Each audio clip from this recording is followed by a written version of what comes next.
আমি অলমোস্ট এটা বলতে চেয়েছিলাম যে সেরা দল সবসময় জেতে না। বিশ্বকাপ থেকে ফ্রান্সের বিদায়ে এইটা ট্যাগলাইন করা যেতেই পারত। তো মাই গুডনেস! স্পেনের যেই পারফরম্যান্স ফ্রান্সের বিপক্ষে, তারপরে এই কথা বলার কোনো উপায়ই নেই। কিসের ফ্রান্স সেরা দল? স্পেন আজকে যেই ফুটবলটা খেলেছে ফ্রান্সের বিপক্ষে, তাতে তারা ডিজার্ভিং উইনার। ফ্রান্সকে কোনো রকম কোনো চান্সই আসলে দেয়নি। ২-০ গোলে স্পেন জিতে নিয়েছে এবং পুরোপুরি স্প্যানিশ ব্লুপ্রিন্টে তারা যেই ফুটবলটা খেলে, সেই ফুটবল দিয়ে ফ্রান্সকে তারা একেবারে পাত্তাই দেয়নি। ফ্রান্স, যাদেরকে এই টুর্নামেন্টের ওভারওয়েলমিং ফেভারিট ধরা হচ্ছিল, টুর্নামেন্ট যত সামনে এগিয়েছে ফেভারিটের তকমাটা তত জোরালো হয়েছে ফ্রান্সের উপরে। তাদের যে ফরওয়ার্ড লাইন সেইটাকে ফ্রান্সের ফুটবল ইতিহাসেরই সর্বকালের সেরা কিনা সেটা নিয়েও তো বিস্তর আলোচনা, কথাবার্তা হয়েছে। কিন্তু এন্ড রেজাল্ট কি? এন্ড রেজাল্ট হচ্ছে গিয়ে সেমিফাইনালে হেরে তারা টুর্নামেন্ট থেকে বিদায় নিল। যেই ফ্রান্স ২০১৮ বিশ্বকাপ চ্যাম্পিয়ন হয়েছিল, যেই ফ্রান্স ২০২২ বিশ্বকাপ ফাইনালে গিয়ে ওই রুদ্ধশ্বাস লড়াইয়ের পর আর্জেন্টিনার কাছে টাই ব্রেকারে গিয়ে হেরেছিল, সেই ফ্রান্স ২০২৬ বিশ্বকাপের সেমিফাইনালে হেরে গেল স্পেনের কাছে এবং সেইখানটাতে তাদেরকে দুর্ভাগা বলার কোনো উপায়ই নেই। বলার কোনো উপায়ই নেই যে ফ্রান্স এই ম্যাচটাতে হেরে গিয়েছে, কেননা তাদের পক্ষে ভাগ্য ছিল না, রেফারিং ডিসিশন ছিল না, বার পোস্টে বল লেগেছে। এইগুলো আসলে বলার কোনো উপায় নেই। কেন স্পেন তাদেরকে কোনো চান্সই দেয়নি। On the other hand Spain গত ২ টা ম্যাচে যেভাবে ফ্রান্সের বিপক্ষে জিতেছে, গত বছর নেশনস লিগের সেমিফাইনালে ৫-৪ গোলের জয়, তার আগের বছর ইউরোর সেমিফাইনালে ২-১ গোলের জয় এবং এইবার হচ্ছে গিয়ে বিশ্বকাপের সেমিফাইনালেও তারা ২-০ গোলের ম্যাচ জিতলো। ফাইনালে উঠে গেল স্পেন, যেটা ২০১০ সালে যে তারা শিরোপা জিতেছিল তারপরে দ্বিতীয়বারের মতো স্পেনের ফুটবল হিস্ট্রিতে তারা ফাইনালে উঠে গেল। এখন স্পেন অপেক্ষায় থাকবে আর্জেন্টিনা নাকি ইংল্যান্ড, ফাইনালে তাদের প্রতিপক্ষ হবে কোন দল। তবে যেই ফুটবলটা তারা খেলেছে ফ্রান্সের বিপক্ষে, তাতে করে ফাইনালটাও যে তুমুল আত্মবিশ্বাসের সঙ্গে এই দে লা ফুয়েন্তের দল শুরু করবে, এই স্পেন শুরু করবে, সেটা বলাই যায়। দেখুন, টুর্নামেন্টের ওই শুরু থেকেই আমরা বলে আসছি, আমি না, এটা পৃথিবীর তাবৎ বিশেষজ্ঞই বলে আসছে যে এই ফ্রান্সকে যদি তারা তাদের এই গেমটা খেলে তাহলে ঠেকানোটা কঠিন, যেকোনো দলের জন্যই কঠিন। কিন্তু সেই গেমটা খেলতে না দেওয়াটাও তো একটা গেম। স্পেন এক্সাক্টলি সেই কাজটাই করেছে এবং তারা আউট অফ দ্য বক্স কিছু করেনি। তারা ওই পজিশন বেস ফুটবলই খেলেছে। তারা একেবারে নিজেদের পায়ে বল রেখেই ফুটবল খেলেছে। ফ্রান্সকে তারা অ্যাবসোলিউটলি কোনো চান্স দেয়ইনি এবং তারা যে ম্যাচের শুরুতে ২০তম মিনিটে এগিয়ে গিয়েছে, ওইটা লুকাস দিনিয়ের একটা নির্বুদ্ধিতার কারণে। এতদিন ধরে খেলেন এইরকম অভিজ্ঞ ডিফেন্ডার, তিনি বল উপরে তুলে দিয়ে হাফ টার্নে সেটা কিক করতে যান, পেছনে যে লামিন ইয়ামাল ছুটে আসছেন এইটা তিনি খেয়াল করবেন না। এটা আসলে হয় না। এটা শিশু দোষ বলে এবং তারপরে ওইটা যথারীতি যেটা হয়, ইয়ামাল জাস্ট শুধু বডিটাকে সামনে নিয়েছেন। ফলে তার গায়ে যখন লাথিটা মেরেছেন দিনে, এটা পেনাল্টি দেওয়া ছাড়া অন্য কোনো উপায় ছিল না। মিকেল ওয়াইয়ারজাবাল তিনি ওই পেনাল্টি স্পট থেকে গোল করে স্পেনকে এগিয়ে নিলেন। ম্যাচের তখন ধরেন ২০-২২ মিনিট। ঠিক আছে, ফেরার তো সময় রয়েছে। ফ্রান্সের জন্য আরেকটা সেটব্যাক ছিল যে ধরেন উইলিয়াম সালিবা, তাদের সেন্ট্রাল ডিফেন্ডার, ইনজুরির কারণে তাকে মাঠ ছেড়ে বেরিয়ে যেতে হলো।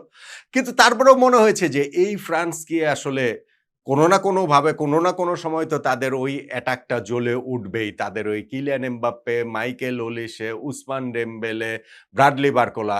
সেকেন্ড হাফে বারকোলাকে সরিয়ে যখন হচ্ছে গিয়ে নেওয়া হলো ডিজায়ার ডুয়েকে, মানে কোথাও না কোথাও কোনো একটা জায়গাতে তো হবে। কিসের কি? কোনো চান্সই তারা আসলে পায়নি। বরং স্পেন সেকেন্ড গোলটা পেয়ে গেল ৫৮তম মিনিট এবং পেদ্রো পোরোর সেটা একটা ব্রিলিয়ান্ট গোল ছিল। সেটা রাইট সাইড থেকে তিনি হচ্ছে গিয়ে উইং ব্যাক উপরে উঠেছেন, 1-2 করেছেন দানি অলমোর সাথে। দানি অলমোর টাচটা, ফ্লিকটা ব্রিলিয়ান্ট ছিল এবং সেইটাতে ওই রাশ করে ওই 1-1 এর মধ্যেই পেদ্রো পোরো বলটাকে জালে জড়িয়ে দিলেন। তাও মনে হয়েছিল যে হাফ অ্যান আওয়ার তো বাকি আছে।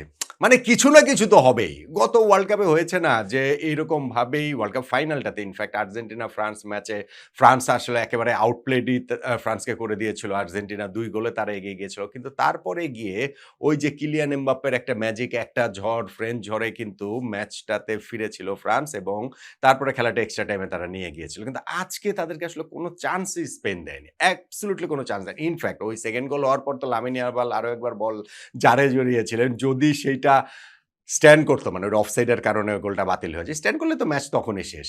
কিন্তু তখন শেষ না হলেও আসলে শেষ হয়ে গেছে। কেননা ফ্রান্সের আসলে কোনো কিছুই ক্লিক করছিল না। এমনকি এই টুর্নামেন্টে তাদের যে অন্যতম সেরা প্লেয়ার, তাদের যে মেইন প্লে মেকার মাইকেল ওলিসকে তারা আসলে তুলে নিতে বাধ্য হয়েছেন। কোচ দিদিয়ের দেশম এতটাই ইনএফেক্টিভ তিনি ছিলেন। উসমান ডেম্বেলে কি কারণে খেলেছেন তিনিই জানেন। ওই যে লাস্ট সময় পর্যন্ত হচ্ছে গিয়ে তিনি ছিলেন, একটা শট আরকি মেরেছেন যা মানে বারের মধ্যে শটস অন টার্গেটই হয়েছে। এর চেয়ে বেশি কিছু হয়নি। কিলিয়ান এমবাপ্পে একেবারে ইনজুরি টাইমে তার পায়ের উপরে থেকে যেভাবে বল ছিনিয়ে নিলেন মার্ক কুকুরে এবং তারপরে যেই সেলিব্রেশনটা করলেন সেটা গোলের সমান সেলিব্রেশন।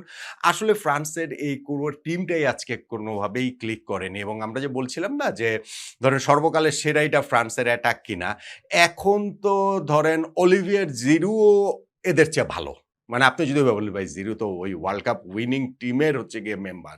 আপনার তো সেইটা তো বিবেচনায় রাখতে হবে। ফলে এন্ড অফ দ্য ডে যে সাকসেস দিয়ে সবকিছু নির্ধারিত হয় এবং ফ্রান্সের এই দল সাকসেস পায়নি। দিদিয়ের দেশমের যে তুমুল সাকসেসফুল যে ফ্রান্স কোচ হিসেবে ক্যারিয়ারটার এই যে দীর্ঘটা সময় ধরে ১২ বছর তারপরে তার বিদায়টা হচ্ছে গিয়ে একটু বিবর্ণ হয়ে।